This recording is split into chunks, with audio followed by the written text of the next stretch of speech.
eventually got to the place where the thoughts that I used to have in my mind, so I was very self-critical, judgmental, and I hated being that way, but those thoughts were there. And I would use this technique. It was called EFT. I don't know if you're familiar with it. It's tapping.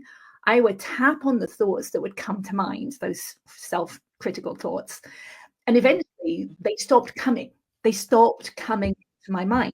And I realized that they had been my dad's words that I had taken on as my own and replayed over and over again. And it was really nice when said gone, right? Because they weren't there. But that just shows the programming. It's just programmed into our subconscious mind. That's why we end up doing things that our parents did and we don't necessarily want to be doing them, right? That something like stop crying, or I'll give you something to cry about. My dad used to use that with us. And when I was in those early days, I could sometimes feel that thought coming to mind, right? And if I hadn't been as aware, I might have said it. And I think a lot of us do that. We just say it over and then we program our children with that phrase and then they do it. So that's just how that programming just goes through the generation after generation. So to stop it, we have to become aware of it first, and then we can do something about it. Then we could do something like tap with EFT to actually release it. So I never said that phrase to my kids.